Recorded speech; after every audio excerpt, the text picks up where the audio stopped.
तो हेलो बच्चों, आपका स्वागत है क्रिश अकेडमी पर। और आज इस वीडियो के अंदर हम करने जा रहे हैं one shot class 10th science का चैप्टर नंबर 1 है आपका केमिकल रिएक्शन एंड इक्वेशन। भाई आपका कोई सा भी बोर्ड हो, सीबीएसई बोर्ड हो, आपका कोई भी अनदर स्टेट बोर्ड हो, भाई हर किसी बोर्ड के लिए वीडियो एप्लीकेबल होने वाली है। भाई मैंने स्पेशल सीरीज़ आपके लिए यहाँ पर स्टार्ट करी है, एनसीईआरटी का निचोड़ सीरीज़। भाई इसके अंदर मैं एनसीईआरटी का पूरा निचोड़ आपको देने वाला हूँ, ठीक है। कोशिश करूँगा भाई वन शॉट में चैप्टर को निपटा दूँ एंड अगली वीडियो में इसका जो प्रीवियस ईयर क्वेश्चन है मैं वो आपको निपटा दूँ। तो चलिए बिना किसी टाइम वेस्ट किए करते हैं वीडियो को स्टार्ट। तो देखिए, देखो हम चैप्टर कौन-सा कर रहे हैं? केमिकल रिएक्शन एंड इक्वेशन कर रहे हैं ना? तो सबसे पहले हमारे लिए क्या ज़रूरी है? सबसे पहले हमको जानना है कि केमिकल रिएक्शन हमारी क्या होती हैं, ठीक है? तो देखो सबसे पहले केमिकल रिएक्शन क्या होती है? ऐसी रिएक्शन जिसके अंदर केमिकल चेंज होता है। ए reaction in which chemical change occur, उसको हम बोलेंगे केमिकल रिएक्शन। और भाई एक और बात मैं आपको बताना भूल गया, इस जो मैं वीडियो बना रहा हूँ इसकी जो पीडीएफ है ना वो आपको डिस्क्रिप्शन के अंदर मिल जाएगी with my handwritten notes. तो ठीक है ना? ऐसी रिएक्शन जिसके अंदर केमिकल चेंज हो रहे हैं उसको हम क्या कहेंगे भाई? केमिकल रिएक्शन बोलेंगे। अब आप सर ये पूछोगे मुझसे बेटा कि सर केमिकल चेंज क्या होते हैं ये? ठीक है। बेटा चेंज आपके 2 प्रकार के होते हैं। पहले नंबर पर जो चेंज होते हैं वो होते हैं आपके फिज़िकल चेंज। दूसरे नंबर के जो चेंज होते हैं वो होते हैं केमिकल चेंज।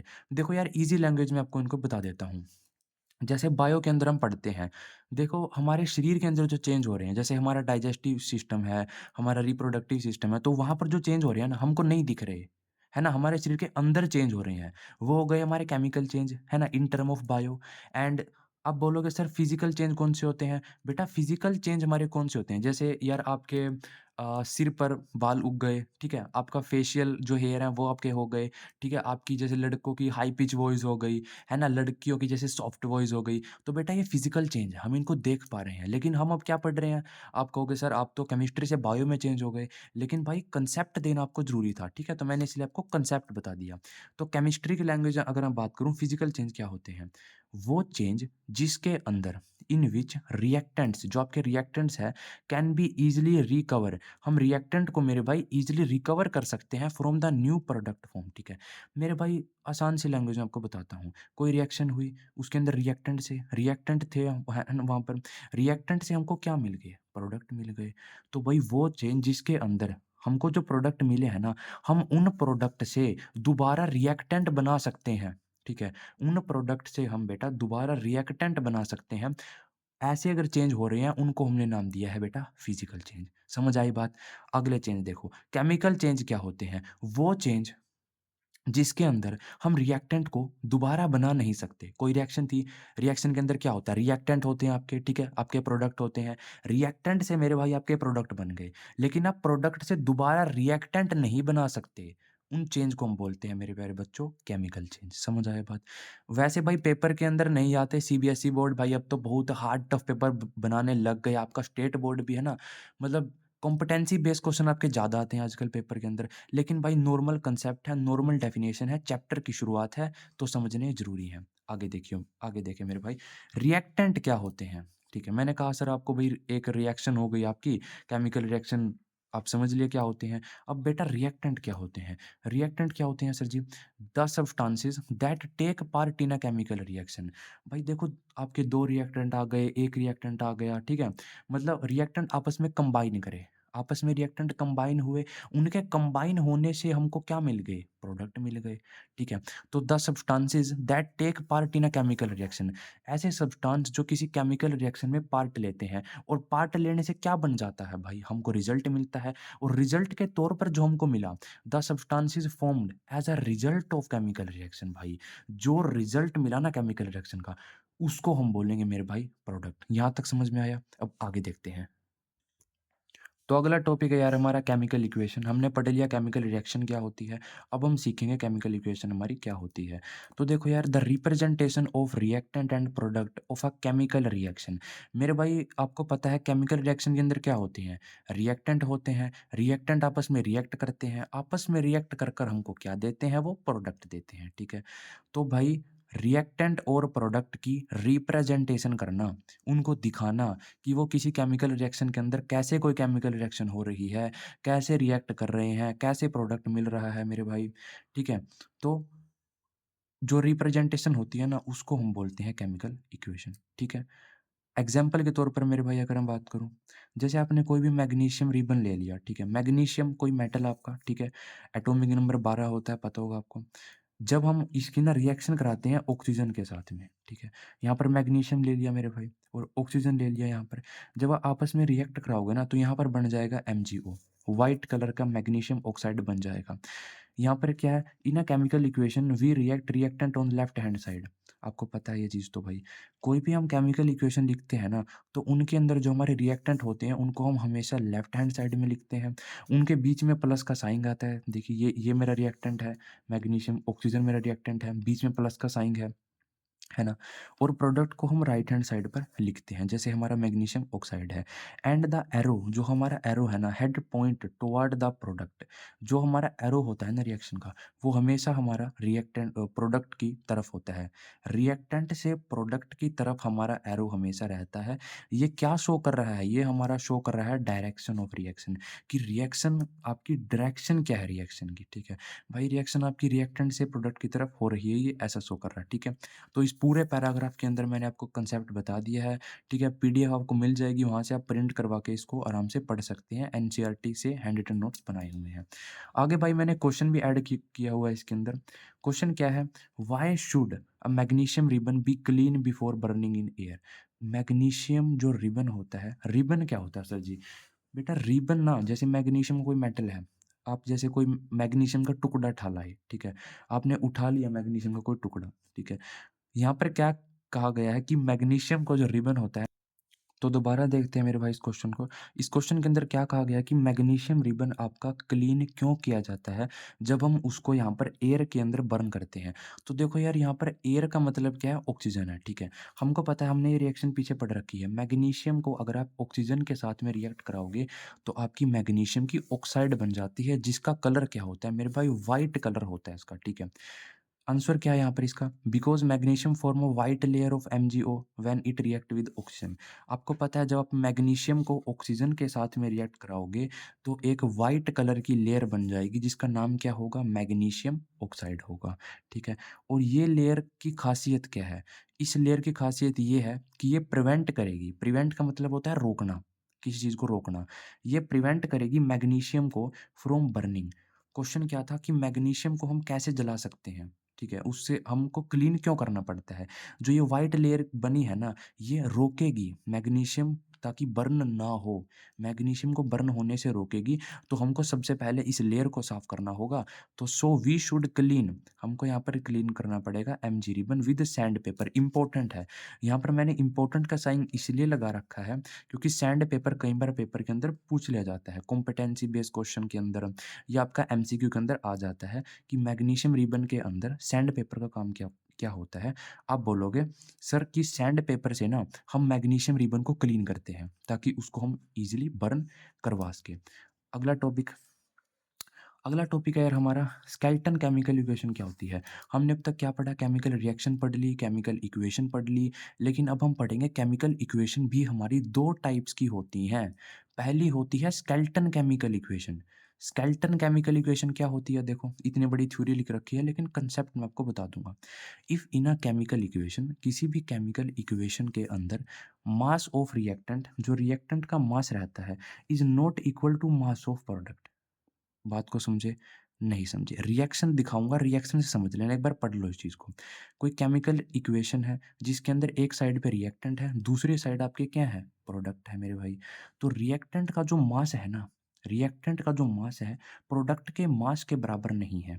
और इसकी दूसरी डेफिनेशन बनती है, जो मोस्ट फेमस है, पेपर के अंदर आई हुई है, सीबीएसई ने कई बार पेपर के अंदर पूछी हुई है। ठीक है? वो डेफिनेशन क्या है? वो है मेरे भाई, the number of atom of each element of reactant.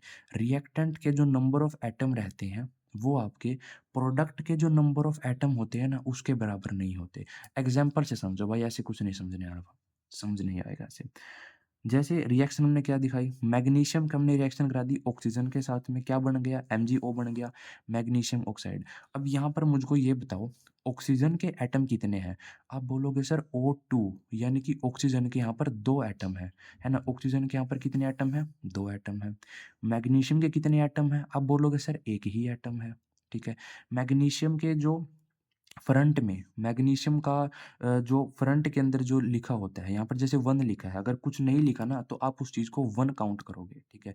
O2, ठीक है? O के नीचे 2 है, इसका भी यही मतलब है कि ऑक्सीजन के 2 एटम हैं, ठीक है?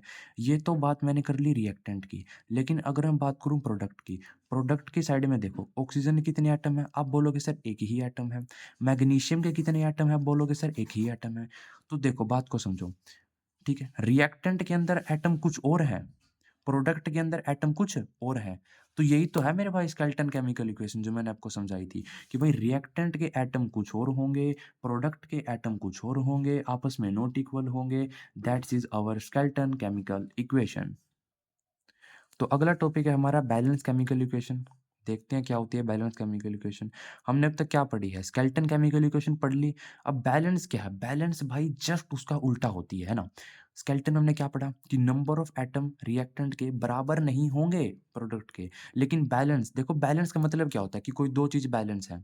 भाई तुम्हारे पास भी 2 सेब आ गई, मेरे पास भी 2 सेब आ गई। ठीक है? अगर तुमको ₹500 मिले, उसको ₹500 मिले। ठीक है? ये जस्ट एक एग्जांपल है, जस्ट फॉर फन। ठीक है? तो अगर मैं केमिस्ट्री के टर्म में आपको बताऊँ, तो भाई ऐसी केमिकल इक्वेशन जिसके अंदर रिएक्टेंट के जो नंबर ऑफ एटम होंगे ना, रिएक्टेंट के जो नंबर ऑफ एटम होंगे वो आपके इक्वल हो जाएँगे to number of atom of product. समझ आई बात? ठीक है? बिल्कुल जस्ट उसका उल्टा है। इसको हम बोलते हैं बैलेंस केमिकल इक्वेशन। ठीक है? या वही बात है यार, मास ऑफ रिएक्टेंट का इक्वल हो जाएगा मास ऑफ प्रोडक्ट के। ठीक है? इसका भी हम एग्जांपल देखेंगे, उसको समझेंगे। लेकिन उससे पहले एक और टॉपिक है, हमको ज़रूरत क्यों पड़ी? What is need to balance a chemical equation? भाई ये टॉपिक मैं स्पेशल यहाँ पर लेकर आया हूँ, क्योंकि मैंने देखा है जो आपके स्टेट बोर्ड है, जो सीबीएसई बोर्ड है ना आपका, भाई सीबीएसई ने कई बार पूछ रखा है ये 2014 के अंदर, 15 के अंदर। ठीक है? ऐसे मतलब 2-3 साल के अंदर ना ये क्वेश्चन 2 नंबर के अंदर पूछ रखा है कि सीबीएसई ने। क्वेश्चन क्या है? व्हाई वी नीड, हमको क्यों ज़रूरत पड़ी है to balance a chemical equation, किसी भी केमिकल इक्वेशन को बैलेंस करने की ज़रूरत हमको क्यों पड़ी है? तो भाई इसका साफ सा आंसर इसीलिए है। हम देखो यार, आपने ना क्लास 9th के अंदर एक लॉ पढ़ा होगा, law of conversation of mass. ठीक है? ये लॉ हमको क्या बोलता है? ये लॉ हमको ये बोलता है भाई कि मास को ना तो बना सकते हो, ठीक है? मास कैन नाइदर बी क्रिएटेड, ठीक है? नोर बी डिस्ट्रॉयड। मास को ना बना सकते हो, ना ही आप मास को डिस्ट्रॉय कर सकते हो। समझ में आई बात? किसी केमिकल रिएक्शन के अंदर। तो भाई साफ-साफ मतलब क्या है? ना तो आप मास और ऐड कर सकते हो, ना आप मैं जो मास है वो सब्ट्रैक्ट कर सकते हो। इट मीन्स जो रिएक्टेंट का मास है, वो प्रोडक्ट के मास के क्या होना चाहिए भाई? बराबर होना चाहिए ना? थोड़ा कंसेप्ट लगा कर देखो कि आपको कोई यार व्यक्ति ये बात बोल रहा है कि मास है ना जो रिएक्टेंट का, ना आप ऐड कर सकते हो, ना ही आप सब्ट्रैक्ट कर सकते हो, ना क्रिएट कर सकते, ना डिस्ट्रॉय कर सकते। इट मीन्स, देखो मैंने आगे लिखा हुआ अपने नोट्स के अंदर, it means total mass of each element of reactant must be equal, भाई बिल्कुल बराबर होना चाहिए प्रोडक्ट के मास के। ठीक है? तो इसीलिए हमको कुल मिला के इसका निचोड़ क्या है? Law of conversation of mass है ना जो, उसको फॉलो करने के लिए हमको बिल्कुल मस्ट है कि हम यहाँ पर किसी भी केमिकल इक्वेशन की बैलेंसिंग करेंगे। हमको बैलेंस करना पड़ेगा, ठीक है? अब देखो जो हमने ऊपर पढ़ा था इसका एग्जाम्पल आगे है। एग्जाम्पल देखो भाई, एग्जाम्पल दिया गया है, पेपर के अंदर क्वेश्चन ऐसे ही आएँगे, ठीक है? पेपर के अंदर आपको पूछ लेगा कि जिंक प्लस सल्फ्यूरिक एसिड दे दिया और आपका बन रहा zinc sulphate plus hydrogen, and आपको कहा गया कि इस इक्वेशन को बैलेंस करिए। देखो जिंक है, जिंक मैंने लिख लिया, जिंक का सिंबल Zn होता है, पता है। सल्फ्यूरिक एसिड भाई आपको डायरेक्ट याद रखना पड़ेगा, नॉर्मल सा है यार, क्लास 8th 9th में आपने पढ़ा होगा, 10th में भी आप पढ़ रहे हो। सल्फ्यूरिक एसिड का फॉर्मूला क्या होता है भाई? +2 तक काम आएगा फॉर्मूला ये। Sulphuric acid very important formula है, आपको डायरेक्ट याद रखना होगा। इसका फॉर्मूला होता है H2SO4, ठीक है? H2SO4, 2 जो एटम है वो हाइड्रोजन के हैं, 1 सल्फर का है, 4 ऑक्सीजन है, ठीक है? और ये हमको क्या मिल रहा है? इससे हमको मिल रहा जिंक सल्फेट। जिंक सल्फेट क्या है? Zn है, एंड सल्फेट के नाम का SO4, ये डायरेक्ट फॉर्मूला भाई। जिंक सल्फेट आपका क्या होता है? ZnSO4 होता है, प्लस आपका क्या निकल रहा है यहाँ से? हाइड्रोजन गैस निकल रही है, तो यहाँ पर मैंने लिख दिया H2। अब मुझको देख के बताओ कि या ये इक्वेशन बैलेंस है या करनी पड़ेगी? अगर कोई इक्वेशन बैलेंस नहीं है, तो उसको हम क्या बोलते हैं? पीछे पढ़ा था स्केलेटन केमिकल इक्वेशन। कोई अगर बैलेंस है, उसको हम क्या बोलते हैं? Balance chemical equation. तो देखो यार, इस रिएक्शन के अंदर जिंक रिएक्टेंट में कौन है? जिंक है। प्रोडक्ट में कौन है? यहाँ पर जिंक है। जिंक का यहाँ पर भी एक एटम है, जिंक का यहाँ पर भी एक ही एटम है। तो भाई जिंक तो मेरा हो गया बैलेंस, ठीक है। सर आप पूछोगे एटम कैसे पता चलाएं? यार जो जिंक के आगे है ना, जिंक के आगे कुछ नहीं लिख रहा तो यहाँ पर 1 है, यहाँ पर जिंक के आगे कुछ लिख रहा, कुछ नहीं लिख रहा, तो जिंक यहाँ पर एटम कितने हैं जिंक के? 1 हो जाएंगे। H2 का मतलब क्या है? रिएक्टेंट की साइड में हाइड्रोजन के ना 2 एटम हैं। प्रोडक्ट में देख लो मेरे भाई, यहाँ पर भी कितने हैं? H2 है। हाइड्रोजन भी बैलेंस, जिंक भी बैलेंस। सल्फर देखो, सल्फर का यहाँ पर कितना है? आप बोलोगे सर सल्फर का तो एक ही है। यहाँ पर भी सल्फर का एक ही है। ऑक्सीजन के 4 हैं एंड प्रोडक्ट में भी ऑक्सीजन के 4 हैं। तो इस इक्वेशन को हमको कोई छेड़छाड़ नहीं करनी है। ये equation already is a balance chemical equation. समझ आई बात? अगला क्वेश्चन आपको खुद यहाँ पर सोल्व करके दिखाऊंगा कि बैलेंस करनी है आपको केमिकल इक्वेशन। इस क्वेश्चन के अंदर हमको बैलेंस करनी है इक्वेशन। देखो यार इस साइड जो है वो हमारा क्या होता है? रिएक्टेंट होते हैं। जो इस साइड हमारे मौजूद है क्या होते हैं? प्रोडक्ट होते हैं।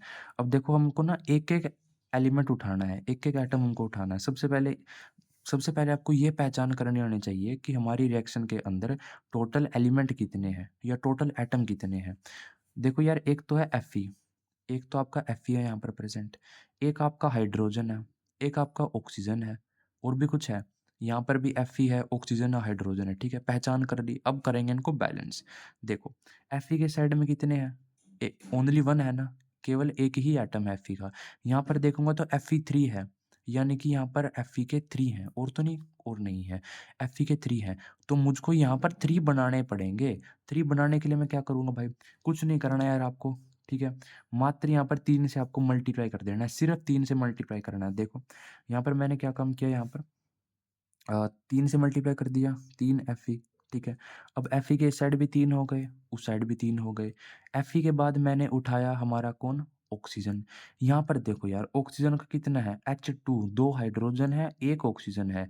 इस साइड में कितने हैं? ऑक्सीजन के 4 एटम हैं भाई। तो अगर इस साइड में 4 हैं तो रिएक्टेंट की साइड भी मुझे 4 करने पड़ेंगे। अब ऑक्सीजन 4 मैं कैसे करूँगा? सर सिंपल सी कहानी है, जैसे आपने यहाँ पर 3 से मल्टीप्लाई कर दिया, यहाँ पर जो वाटर है आपका सर उसको 4 से मल्टीप्लाई कर दो। मैं कहूँगा बिल्कुल बढ़िया बात है। 4 H2O हो गया। इसका क्या मतलब है 4 H2O का? 4 के सामने क्या है? O है ना, यानी ऑक्सीजन के 4 हो गए। उस साइड में क्या है? प्रोडक्ट वाली साइड में ऑक्सीजन के 4 है। Fe बैलेंस है, O बैलेंस है। अब हम चलेंगे हाइड्रोजन पर, ठीक है। रिएक्शन यहाँ पर एज इट इज हो रही है, Fe3O4 और आपका प्लस में H2 है, ठीक है। अब देखो इस साइड मेरे हाइड्रोजन कितने बन गए? रिएक्टेंट वाली साइड। आप बोलोगे सर 4 तो हाइड्रोजन के आगे लिखा हुआ है और 2 सर हाइड्रोजन के नीचे लिखा हुआ है। बेटा इसका मतलब होता है हाइड्रोजन मॉलिक्यूल, ठीक है। जब 2 H आपस में मिल जा रहे हैं ना तो हाइड्रोजन का मॉलिक्यूल बना दे रहे हैं। अब देखो यहाँ पर एटम कैसे काउंट करेंगे, क्योंकि हमारा मेन रोल क्या है? एटम फाइंड करने हैं। तो सर बेटा 4 तो हाइड्रोजन के आगे है, 2 हाइड्रोजन के नीचे है। 4 टू जा कितना होता है? 8 होता है ना। तो यहाँ पर हाइड्रोजन के टोटल 8 एटम है, ठीक है। 8 एटम है तो उस साइड हमको कितने करने पड़ेंगे? 8 करने पड़ेंगे। 8 करने के लिए क्या करूँ? हाइड्रोजन के 2 तो पहले ही हैं, हमको 8 करना है। तो 2 4 जा कितना होता है आपका? 8 होता है ना। 2 4 जा आपका कितना होता है? 8 होता है। तो मैं यहाँ पर 4 से मल्टीप्लाई कर दूंगा। तो अब देखो यहाँ पर क्या सब चीज़ बैलेंस हो गई है क्या? देखते हैं। Fe के साइड में कितने हैं? आप बोलोगे सर लेफ्ट हैंड साइड में जो आपका Fe है ना, ये आपके राइट हैंड साइड है। लेफ्ट हैंड साइड में आपका क्या है? तो आयरन है, एक आपका हाइड्रोजन है, एक आपका ऑक्सीजन है, ठीक है। राइट हैंड साइड में क्या? एक आपका आयरन है, एक आपका हाइड्रोजन है, एक आपका ऑक्सीजन है। लेफ्ट हैंड में कितने हैं? आयरन के 3 हैं। राइट हैंड में कितने हैं आयरन के? आप बोलोगे यहाँ पर भी 3 है। हाइड्रोजन कितने हैं यहाँ पर? 4 दूनी 8, हाइड्रोजन आपके 8 हैं। राइट हैंड साइड में 4 टू जा 8, यहाँ पर भी आपके 8 हाइड्रोजन है। ऑक्सीजन के कितने हो गए? 4, यहाँ पर भी आपके 4 ऑक्सीजन है। इस साइड कितने हो गए? O4 है, यहाँ पर भी 4 ऑक्सीजन है, ठीक है। तो हमने इस इक्वेशन को बैलेंस कर दिया है and that's is the our balance chemical equation, ठीक है। समझ आया? आगे देखते हैं। तो यहाँ पर हम देखेंगे कुछ और रिएक्शन है जैसे some time reaction contain such as temperature, pressure and catalyst. ये भाई मैं वैसे उठा के लाया हूँ एनसीईआरटी मुझको अच्छा लगा तो मैंने यहाँ पर आपके सामने रख दिया, ठीक है। वैसे सीबीएसई ने कभी पूछा नहीं आज तक, लेकिन क्या पता पूछ ले, तो आप थोड़ा एक्स्ट्रा करके जाओगे ना तभी और बच्चों से नंबर आप ज़्यादा ले सकोगे। तो देखो रिएक्शन क्या है भाई, कुछ ऐसी रिएक्शन होती हैं जिसके अंदर हमको टेम्परेचर मेंशन करना पड़ सकता है, प्रेशर मेंशन करना पड़ सकता है और कैटलिस्ट। बेटा ये कैटलिस्ट क्या होता है? कैटलिस्ट आपके वो सब्सटेंस होते हैं, कैटलिस्ट आपके वो सब्सटेंस होते हैं जो कि आपकी जो रिएक्शन हो रही है ना उसको जनरली फास्ट कर देते हैं, उसको इंक्रीज़ कर देते हैं। कैटलिस्ट क्या होते हैं? दोबारा मेरे साथ बोलना। कैटलिस्ट हमारे वो सब्सटेंस होते हैं जो आपकी रिएक्शन को फास्ट कर देते हैं, इंक्रीज़ कर देते हैं और without any cause in their surface area, अपने सरफेस एरिया के अंदर कोई भी चेंज नहीं आने देते। समझ आई बात? 12वीं क्लास के अंदर ना पूरा इसके ऊपर एक चैप्टर है सरफेस केमिस्ट्री, ठीक है? जब 12th में हो जाओगे वो पढ़ लेंगे, ठीक है? अभी फ़िलहाल इतनी नॉलेज आपके लिए इनफ है। कैटलिस्ट होते क्या हैं? देखो जैसे एक सीओ है, सीओ क्या होती है? Carbon monoxide. इसकी हमने हाइड्रोजन के साथ में रिएक्शन कराई। यहाँ पर एक प्रेशर एटीएम क्या होता है? प्रेशर की यूनिट होती है, तो हमको प्रेशर मेंशन यहाँ पर करना पड़ा 340 एटीएम एंड यहाँ पर बन गया आपका CH3OH। CH3OH का वैसे नाम क्या होता है? इसका नाम वैसे आप लिख लो मीथेन मीथेन वन ओल, ठीक है। मीथेन वन ओल जो है इसका कॉमन नेम होता है। एक ऑर्गेनिक केमिस्ट्री का आपके पास चैप्टर है, जब वो आएगा ना उसके अंदर बिल्कुल डिटेल से आपको पढ़ाऊंगा मैं, ठीक है। अभी जस्ट याद रखना इसका नाम क्या होता है, मीथेनॉल होता है, ठीक है। एक और रिएक्शन क्या है, यहाँ पर कार्बन डाइऑक्साइड ली, वाटर के साथ रिएक्शन कराई, यहाँ पर हमको ये कैटलिस्ट है, ठीक है। ये क्या था, ये प्रेशर, हमने यहाँ पर प्रेशर मेंशन किया इस रिएक्शन के अंदर। ये क्या है, यहाँ पर ये कैटलिस्ट है, sunlight in presence of chlorophyll. Chlorophyll जब आपका लाइफ प्रोसेस में आपको कराऊँगा ना, बायोलॉजी का पहला चैप्टर है क्लास 10th का, तब इसको डिटेल में समझेंगे, लेकिन अभी के लिए इतना इनफ है, ठीक है। तो आपका ग्लूकोज़ बन जाएगा C6H12O6, ये फ़ॉर्मूला होता है आपका ग्लूकोज़ का, ठीक है। ये वाली रिएक्शन ना मोस्ट इम्पोर्टेंट है। ये आपकी याद रहे या ना रहे, ये इतनी इम्पोर्टेंट नहीं है, लेकिन जो ये वाली रिएक्शन है ना आपकी, मोस्ट इम्पोर्टेंट रिएक्शन है भाई, ज़रूर याद करके जानी है आपको, ठीक है। कि कार्बन डाइऑक्साइड ली, वाटर के साथ रिएक्शन कराई सनलाइट के प्रेजेंस में और आपका क्या बन गया, ग्लूकोज़ बन गया। ये आपके साइड प्रोडक्ट हैं, इनको हम बोलते हैं साइड प्रोडक्ट, ठीक है। याद रहे, कोई दिक्कत नहीं है, ग्लूकोज़ याद इम्पोर्टेंट रखना है, ठीक है। आगे देखो भाई मैंने कुछ और चीज़ मेंशन यहाँ पर कर रखी है, जैसे आपका गैस है, ठीक है।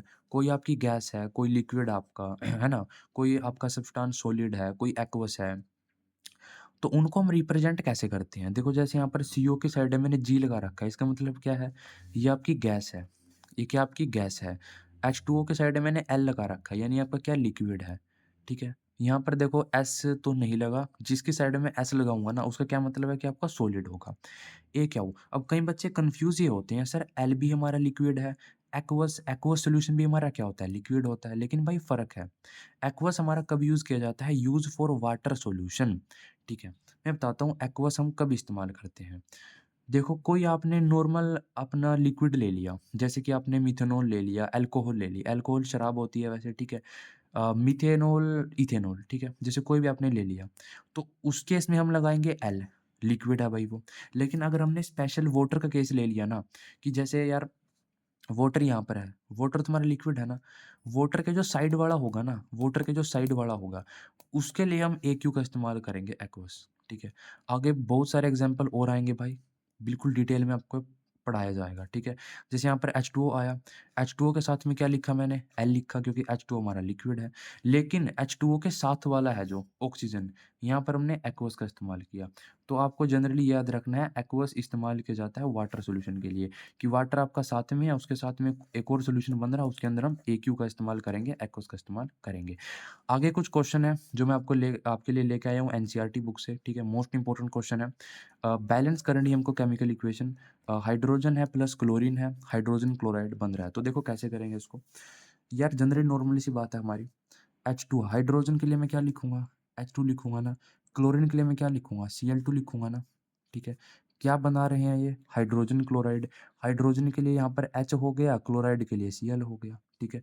अब मुझको इस इक्वेशन को बैलेंस करना है मेरे भाई, ठीक है। देखो रिएक्टेंट की साइड में हाइड्रोजन कितने हैं? 2 हैं। क्लोरीन कितने हैं? 2 हैं। लेकिन यहाँ पर HCl में एक ही हाइड्रोजन है, एक ही Cl है। कैसे पता चला आया? भाई इनके आगे 1 लिखा हुआ है। कुछ नहीं लिखा तो 1 लिखा है। यानी कि हाइड्रोजन का एटम भी 1 है, क्लोरीन के एटम भी 1 है। तो यहाँ पर मुझको 2-2 बनाने हैं। अरे! बिल्कुल आसान सी बात है यार, ठीक है? बिल्कुल ईज़ी कांसेप्ट है। अब 2 से मल्टीप्लाई कर दो। 2 H2 बन गए, 2 आपके क्लोरीन बन गए। समझ आई बात? आगे देखते हैं। अगला क्वेश्चन क्या कहा गया है? बैरियम क्लोराइड है प्लस एल्यूमीनियम सल्फेट है is equal to barium sulphate plus aluminium chloride. देखो यार, जब ऐसे अटपटे से क्वेश्चन आते हैं ना, बच्चों को फ़ॉर्मूले बनाने में दिक्कत ज़्यादा होती है, ठीक है? कई बच्चे कहते हैं कि सर बैलेंस तो हम कर लेंगे, बैलेंस तो हमको करने आता है कि भई रिएक्टेंट की साइड में इतने ही कर दिए एटम और प्रोडक्ट की साइड में भी 5 एटम, 2 एटम जितने भी रिएक्टेंट में उतने कर दिए। बच्चों को दिक्कत आती है फ़ॉर्मूला बनाने में। देखो फ़ॉर्मूला हम कैसे बनाते हैं, मैं फ़ॉर्मूला बनाना आपको सिखाता हूँ कि ये कांसेप्ट कहाँ से आया। भाई 9th क्लास में आपने चैप्टर पढ़ा होगा, ठीक है? साइंस का ही था भाई, याद नहीं है अभी नाम, ठीक है? लेकिन उसका कांसेप्ट बता दूँगा। शायद नंबर ऑफ एटम के नाम से कुछ ऐसा चैप्टर है, ठीक है? उसके अंदर ना आपको पढ़ाया गया होगा या आपने पढ़ा होगा, हम फ़ॉर्मूला कैसे बनाते हैं किसी भी केमिकल कंपाउंड का। देखो, जैसे यार बैरियम है, बैरियम का एटॉमिक नंबर कितना होता है? बैरियम का एटॉमिक नंबर कितना होता है? आप बोलोगे सर 4 होता है, ठीक है? बैरियम का एटॉमिक नंबर 4 है, यानी कि इसके अंदर नंबर ऑफ इलेक्ट्रॉन कितने हैं? नंबर ऑफ इलेक्ट्रॉन कितने हैं? आप बोलोगे सर 4 ही हैं। बेटा, जितना एटॉमिक नंबर होता है ना, उतने ही उस एटम के अंदर क्या होते हैं? नंबर ऑफ इलेक्ट्रॉन पाए जाते हैं। तो नंबर ऑफ इलेक्ट्रॉन कितने हो गए? 4 हो गए। अब हमको क्या सीखना है यहाँ पर? ठीक है। अब ये इलेक्ट्रॉन 4 है, लेकिन हमको रखने भी तो होंगे ना। इसके लिए बनाई गई है इलेक्ट्रॉनिक कॉन्फ़िगरेशन। ठीक है, क्या बनाई गई है? इलेक्ट्रॉनिक कन्फिग्यूरेशन, कन्फिग्यूरेशन, ठीक है, ये बनाई गई है। इलेक्ट्रॉनिक कन्फिग्यूरेशन बनाई गई है।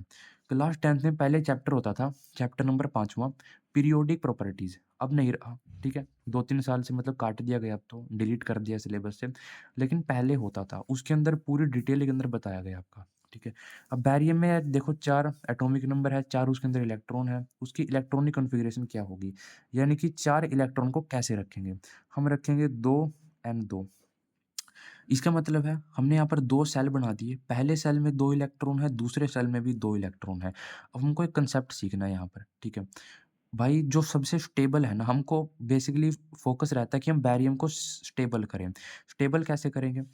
जो स्टेबल इलेक्ट्रॉनिक कॉन्फ़िगरेशन होती है ना, स्टेबल, स्टेबल की क्या होती है? आपकी 2 ज़ीरो हो, ठीक है? या आपकी 2 8 हो, ठीक है?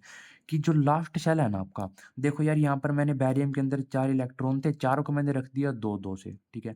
कि भई मैंने 2 शेल बना दिए, ठीक है? ये पहला शेल है, दूसरा शेल है। पहले शेल के अंदर 2 इलेक्ट्रॉन हैं, दूसरे शेल के अंदर भी 2 इलेक्ट्रॉन हैं। तो मुझको इसको स्टेबल करना होगा। स्टेबल करने के लिए मैं क्या करूँगा? या तो मेरा 2 ज़ीरो बने या मेरा 2 8 बने। अब क्या बनाना ज़्यादा आसान है? 2 ज़ीरो बनाना ज़्यादा आसान है ना? कि इसके पास 2 इलेक्ट्रॉन है, अगर मैं इनको रिमूव कर दूँ, अगर मैं 8 बनाऊँगा 6 लेने पड़ेंगे, 6 लेने पड़ेंगे, लेकिन 0 बनाने के लिए अपने 2 देने पड़ेंगे, ठीक है? तो 2 देना या 6 लेना, क्या ज़्यादा आसान है? 2 देना ना?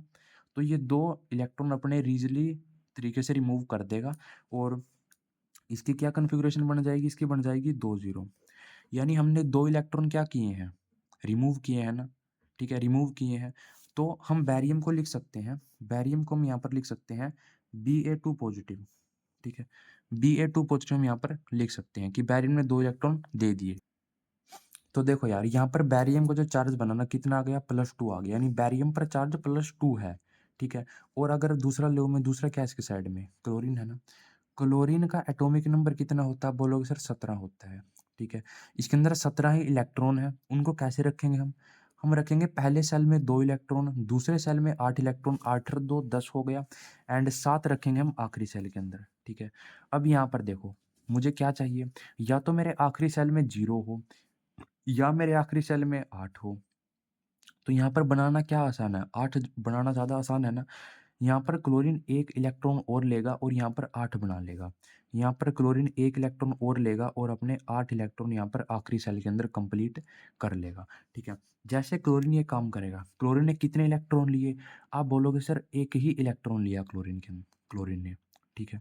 तो क्लोरीन पे चार्ज कितना हो गया? 1 इलेक्ट्रॉन लिया है। जब हम कोई चीज़ लेते हैं तो हम माइनस के अंदर आ जाते हैं। जब हम कोई चीज़ देते हैं तो हम प्लस के अंदर आ जाते हैं। तो Cl यहाँ पर बन जाएगा Cl नेगेटिव, ठीक है?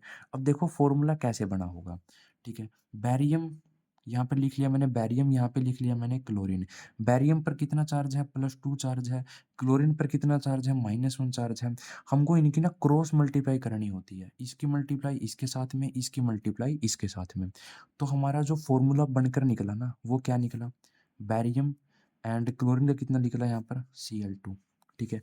इस तरीके से हमने जो है फ़ॉर्मूला बनाया है बैरियम क्लोराइड का। आगे कौन-सा है? अगला है हमारा एल्यूमीनियम सल्फ़ेट, आप बना सकते हो। एल्यूमीनियम के अंदर देखो भाई, मैं प्लस डायरेक्ट फ़ॉर्मूला लिखूँगा आपके सामने। एल्यूमीनियम का सिंबल क्या होता है? Al होता है। एटॉमिक नंबर कितना है? 13 है, ठीक है।